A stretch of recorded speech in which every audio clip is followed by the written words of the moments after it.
because without getting into too much of it, there were some struggles that went through when Carl and Beverly sold their agency with what went on with the master agency. So Dan called all of the agents and said, you know, we're buying this part of the master agency. Will you please be willing to stay? Because there were some of us that were trying to get out. If we come and meet with you. And I said, sure. And honestly, LaDonna, I didn't think that he would come up here. I told Dan this story. I really didn't think he'd walk through my doors because no people promise to come see me and they never do because they're like, Chalmers, where? So I fly into Albuquerque and it's 3 hours north. You mean I got to drive 3 hours to see this woman? Nah, we'll just call her on the phone. So, and I mean, I've lived up here so long, I'm used to traveling and driving, but I forget everybody. Some people live in the city, 30 minutes is a long ways to go somewhere. You know, for me, it's like, wow, that's a hop, skip, and a jump. You're only 30 minutes away. Good, you know. Exactly. So Dan came and met with us, and I liked him right off the bat. Just gave me a whole new, I loved SIAA when I joined it. Some things that happened and wasn't too happy, but then I got under Dan and I was like, wow, these people are really amazing. I mean, all the support that is there, all of just everything that they can give you access to. It's just like a family. It's just a group of family that's there for you. Like this morning, they've got Richard is one of my guys at SIAA that I deal with on commercial stuff. And I call him my walking encyclopedia of insurance. This man, I swear, he's had an agency. He's worked in an agency. One day I'm trying to get a quote for a lumber mill over in Taos. And so I call Richard and I'm like, what do you know about Pennsylvania lumbermen? And he starts laughing. And I said, let me guess, Richard, you've worked for Pennsylvania lumbermen. He goes, yeah, actually, I was the inspector and I would go inspect. I can tell. I mean, it doesn't matter what you ask this man. He's done it. He's just amazing and super friendly. Will give you any information. So anything that I need help with finding a market for. And he's like, where do you find these people? And I said, well, Richard, I'm so good. They just call me now. They just call me and say, can you write this? Or can you write this? And I said, and of course, it's never the easy stuff. It's never the, the little shop that only sells, gifts. That's a retail shop. They sell hot dogs in the room next door. So then they've got food involved, and he's like, yeah, it just amazes me. And I said, well, I need help finding a carrier to write this. And I mean, they always pull through. SIAA with Dan and his group, I just can't even tell you. And I would presume with the group that yours is OAA. Is it? And it's a little bit confusing because like there's SIAA, right? The big company with Papado and, the big guys. And then there's my group is SIAA because they're Southwest Insurance Agents Alliance. So like, you represent SIAA, but then at least you've got a different initials, OAA, for years. But we've got, so SIAA is Dan Skinner's group, Southwest Insurance Agents Alliance. And they are just, like I say, I presume all the groups, I hope they're all as amazing as my master agency is, because I mean, talking to you, I know if I had to deal with you, we'd have that same relationship. I would get anything that I needed, but they are just, agents who watch this podcast who are thinking about joining, I say it's the best investment you could ever make. And had I known how good it was going to be and how much it would have fueled our growth, I would have definitely done it the 2 years before when Carl walked into my office and asked me to. So whether you're an independent agent and you just need that access to the other companies, or you're a captive agent and you're looking at becoming an independent agent, and you're going to need that support.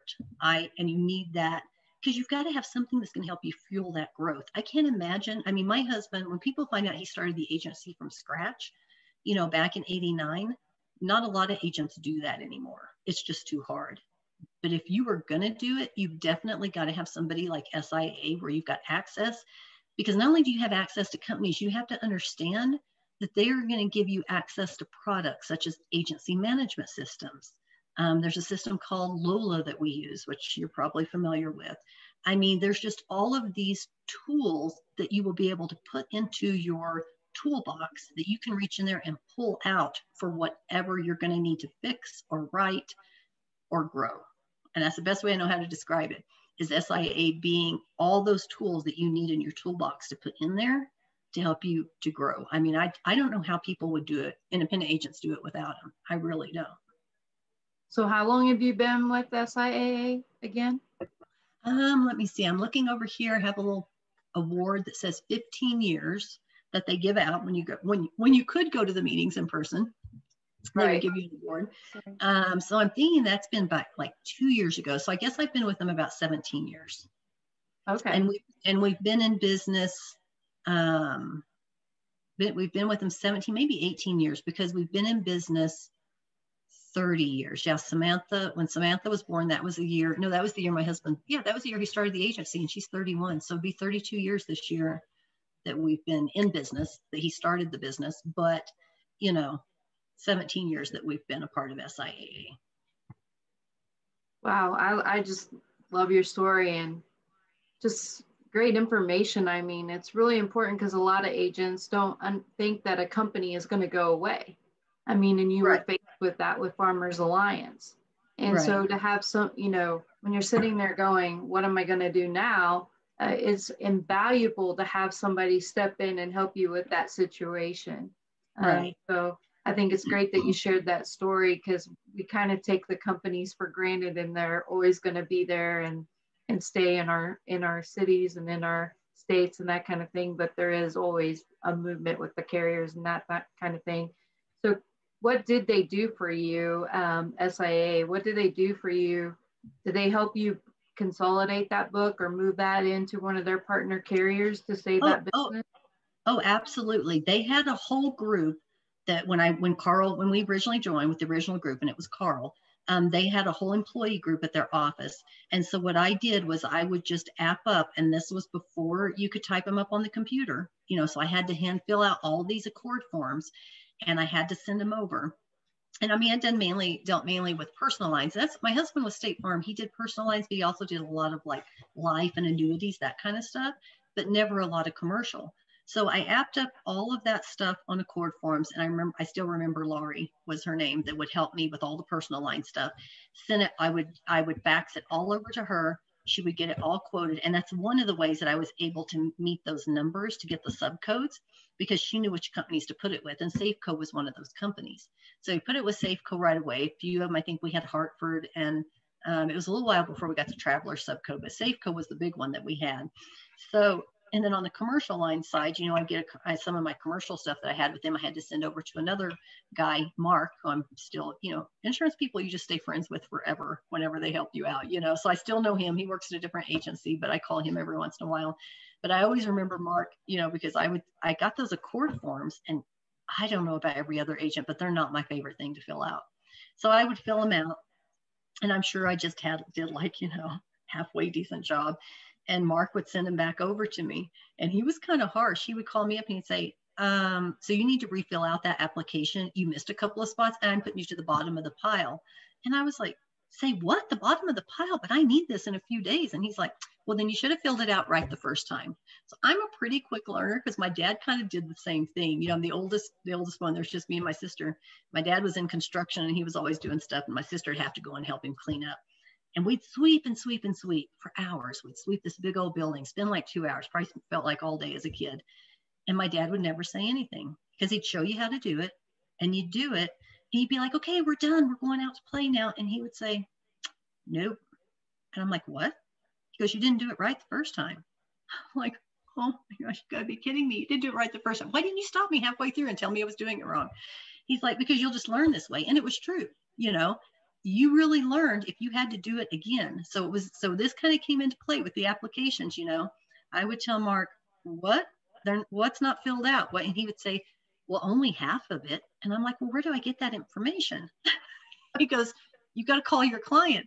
And I said, I got to call my client, ask them how much they make a year. Like, that's really personal information. I struggled with that a little bit, getting people's personal information. So I had to kind of like just work on myself and get over that and know that I wasn't being nosy. It was just something I had to have to get their stuff. I mean, I have no problem with it now. I can just go right down the list. But that was huge. Yeah. So that was the things you learn. So, that was huge on my part, helping me, because then I grew in commercial lines and I learned a lot from Mark. I mean, not only did SIAA give me access to companies, I mean, that's what I'm saying. They have the people that if you don't know a lot about commercial, or you don't know a lot about a certain kind of personal lines, then they will help you. They've got people within the organization that are going to help train you on that. And you're not paying for it. I mean, you're paying for it because you joined, but what I mean is it's not like these classes that you go out and take and they're super expensive and you're paying in more. This is all a part of what you're getting as your membership. And it's invaluable. I mean, really it is. That's what they brought to the table with me. They helped me move that book of business. There's been other books that, you know, you'll see they have book rolls, or they're going to help you consolidate a book of business to another company. They're super beneficial in that because there's a lot of that information and a lot of things companies will do for you that you don't have access to if you're not a part of SIAA, because you'll get it. I've talked to other agents, and they'll say, well, how did you get access to that? Like Safeco has a loyalty rewrites program, but it's only available to SIAA agents. So, you know, it's like, I tell them, well, because I forget sometimes, and I'm like, well, I don't know. I thought Safeco had it to everybody. And they'll be like, well, no, they didn't allow it. They don't allow us to do that. And so I'll call Dan or Lindsay, his daughter, I'll email them, and they'll be like, shh, that's only available to you because you're an SIAA agent. But you can give them our phone number if they want to join and call, you know? So yeah, there's just so much. I wish that people, and I think that if you're already an SIAA member, you really need to, if you don't know everything that they give you access to, you need to talk to somebody like Dan or LaDonna or whoever your master agent person is, because talk to them before you do anything, because it's probably available through SIAA and you just don't know about it because there's so much there. You know, I'm even guilty. I don't always get on the library, you know, and look up, like even when I talked to Richard this morning, he goes, did you go into Market Finders? And I'm like, yeah, I'm getting in there right now. I'm looking it up. He's like, okay, well, here's this company. Oh, but don't contact this one because you don't have access to them yet, or find this one, you know, call these guys for something. They'll be willing to help you. But I mean, it's just, there's so much information to me on that website.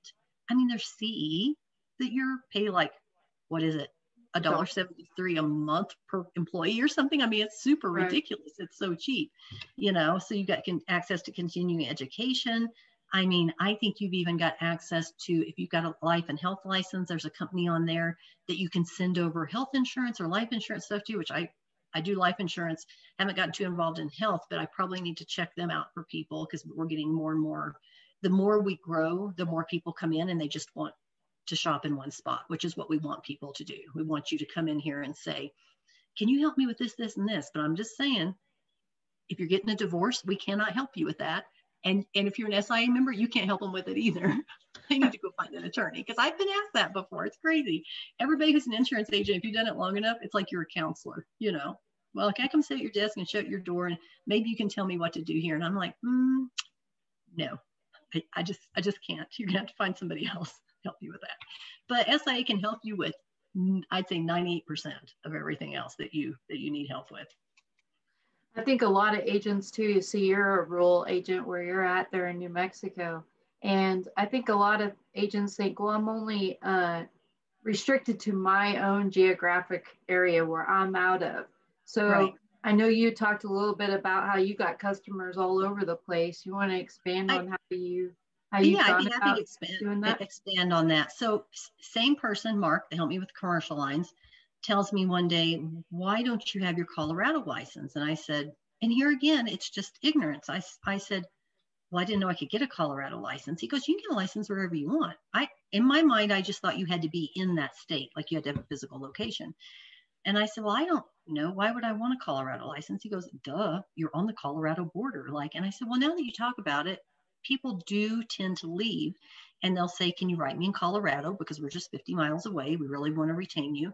So that kind of triggered my brain to kind of think outside the box. And so I went ahead and got my non-residence Colorado license. And then I had a friend in Oklahoma who was a captive agent. And he said, he called me one day and he says, you know, there's a lot of commercial stuff that I just can't write. And he said, I said, well, wait a minute, you're in Oklahoma. Like, I'm in New Mexico. Surely in all of Oklahoma, you know somebody you can call besides me. And he goes, I really don't. I've tried this a few times and it just didn't work out well. He said, but if I can refer you business. So went online, got my non-residence license for Oklahoma for the agency and for myself. And I said, sure, send them over. So people would call, you know, businesses. I said, I'm not doing any personal lines. That's your job. I said, but I'll help you with the commercial stuff you can't write. So he would send commercial people to me and they needed, you know, their businesses insured. And I mean, that's really what kind of triggered me starting to think outside the box. Then I had the same thing. I had actually, it was an underwriter on commercial side that had just wasn't happy with her agent in Arizona. And she said, I know you don't want to do any personal lines really in Arizona, but she said, I've got a couple of people that need, she was an underwriter for RPS, which is a brokerage that's offered through, I found them through, SIAA. And she said, I go to my son's baseball team and there's a couple of people that have businesses and they just can't find agents to write it. And she goes, I know we can do it. So if you can get your non-residence license, you can send it over. And I said, well, yeah, but there's other people in Arizona that write for RPS. I know there is. Like, I don't understand. And she said, I know, but listen, it's just hard to find somebody good that you can talk to and you can get to respond. So I thought, okay, well, I'll go ahead and, so I drove out to Arizona, met with a couple of businesses because from here it's only 8 hours. Like I said, most people probably be like, oh my God, 8 hours. Why didn't you just get on a plane? But remember, people, I got to drive 2 hours to the nearest airport, get there an hour before, get off the airport, find my luggage that they hopefully didn't lose. Yeah, I don't mind driving. I'm telling you, put a lot of miles on my car, but I don't mind. So I drive to Arizona, get my non-residence license before I go out there, of course. Go out there, meet with people, met with a friend that was a real estate agent. Same thing. She wanted to refer customers for personal line stuff. And I said, well, okay, well, that was another nice thing because then I could talk to SIAA about this. I can say, hey, these people want me to get my non-residence license in Arizona, but if I do this, can you guys help back me up for if I'm going to need X, Y, and Z? And they're like, oh, totally. Yeah, we'll help you with whatever. So that's the thing that you've got to remember too, is you've just got to think outside the box because yeah, I'm in this little tiny town and I think I told you this story. So I go to an SIAA meeting and Dan Skinner's been up here a couple of times. And again, there's a lot of people and I'm kind of sitting at a table in the back and he starts telling this story and he goes, he's talking about how anybody can do it. And we've got these new agencies that have joined and you just need to keep it up and don't give up. And he goes, I'm going to give you an example. And he's like, he starts talking and he goes, so I have this agent that's in a small town. I still don't click. Sometimes I'm just kind of slow probably. So he's like, I got this agent. She's in a small town. And, he goes, I just have to tell you, if she can do it, anybody can. And I'm like sitting back there and I'm listening to the story and I'm like, wow, I need to meet this person after this is over because we're going to have a lot in common. Of course we are, because it's me. So he says, so anyway, he tells me, he's telling the people, he goes, yeah, and I'm driving up to see this agent. And on my way there, I'm thinking, there is nothing. I leave this little town, Espanola, and there is literally, I'm telling you people, there is nothing on the road between. I'm thinking half the places I don't even have cell service. I hope I don't break down. The closer I get to where her office is, I'm like 30 miles, 40 miles out. And I'm like, I just don't know where this agent is finding this business because there is literally nothing here. He goes, so then I get into go through one little town, TA, he goes, and I'm getting closer. I get into Chama and there's like a grocery store and there's like a Dairy Queen and a gas station and a hotel. I still haven't gotten to her office yet. And he goes, I'm getting closer. And he goes, by the time I get to her office, I walk in, I sit down, introduce myself. And the first thing I tell her is, where are you getting this business? Are they under the rocks? They're live people, right? Like these people really exist that you're insuring. I was like, well, of course they exist. I wouldn't make them up, And he said, so by this time he's telling the story, I know who he's talking about. I can just feel myself turning like 3 shades of red, going up because I'm like, oh God, please don't tell people where I'm from because they come and they're like, it's just this little tiny town. It's beautiful, but what do people do here? People come all the time. We have tour buses before COVID, of course, of people from Japan. We've got people come from because we've got an old time train. They come up here to ride the train. You have all these Japanese that show up in their cowboy boots and their cowboy hats because it's kind of like an old West town and they just love it, so they want to be a part of it. And, but Dan was just such a hoot because he was like, we're just so happy to have her on board because she's just such a good example. I don't think of myself that way. I just think, here I am. I've done this. If I can do it, anybody can do it. I tell people that all the time. Listen, if I can do this, whatever it may be, member of Rotary and something will come up and I tell them, listen, if I can do it, you can do it. Because I honestly think that you can. If you've just I think if you have faith in yourself, faith in God, and you're not afraid of hard work and losing some sleep, you can be successful no matter what you do. I mean, I've got 3 grown daughters. I said, I don't care if you're the trash man, because I am so appreciative of the trash man that picks up my trash every week. I said, I don't care if you want to walk dogs. I don't care if you want to be the CEO of Google or whatever. I said, you can do whatever you want to do, but you're going to have to put some hard work behind it. And you're just going to have faith, and you're going to have a lot of prayer. And then you can just do anything. So that's what I told Dan. I said, you know, people came up and talked to me after that. I said, it's really not a big deal. I said, anybody can do it. You just got to do some hard work, some research, and you got to kind of think outside the box sometimes. And definitely right now, with everything that the state that the world is in with COVID and the pandemic and people staying at home. I mean, the stay-at-home orders and COVID, I think, kind of hit in March of last year.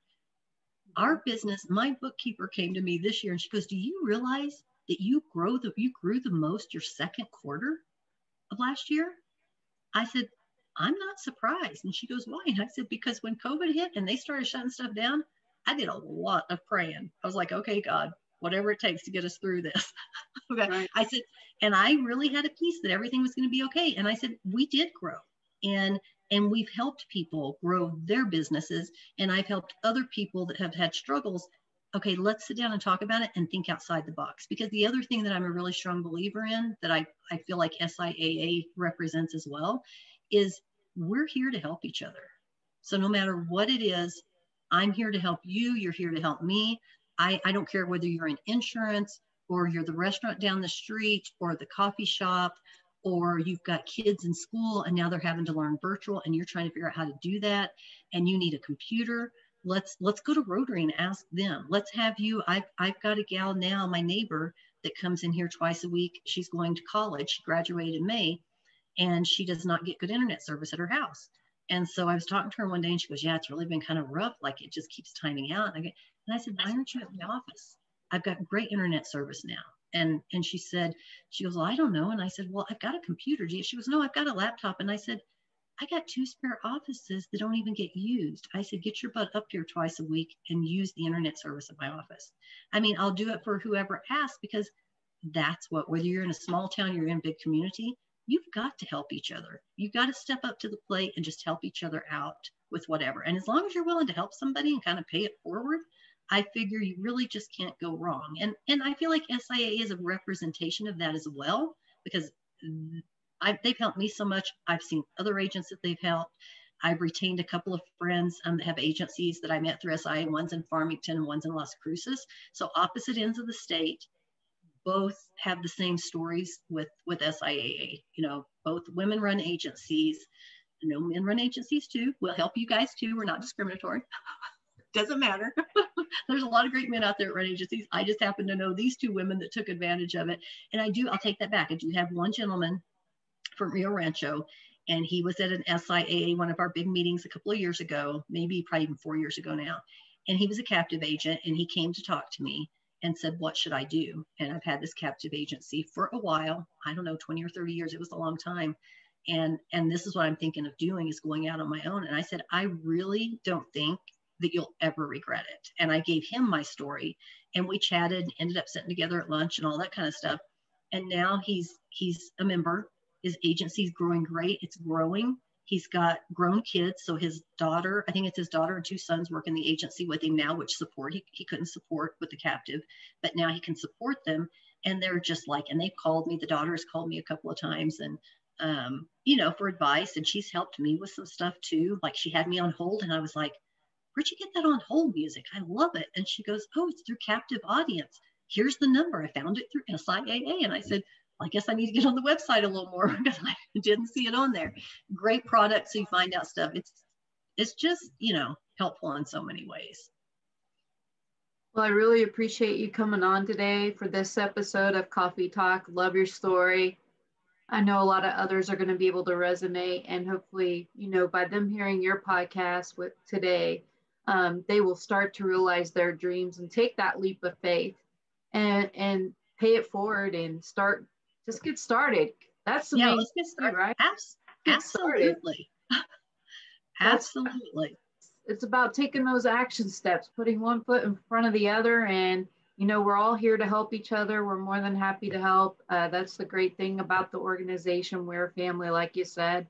So if you have any questions, you know, everyone's pretty happy to help with whatever concern or whatever. It's just about getting over that fear and taking that step and moving forward. So that's right. No fear.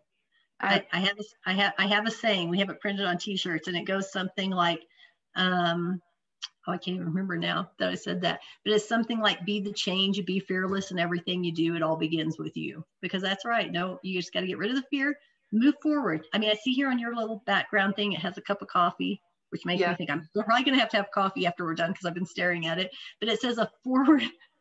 I'm like, thanks a lot, LaDonna. Now I need coffee.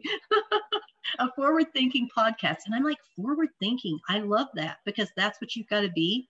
And I feel like that kind of encompasses what SIAA is, as far as they are very forward thinking, and thinking outside the box is forward thinking.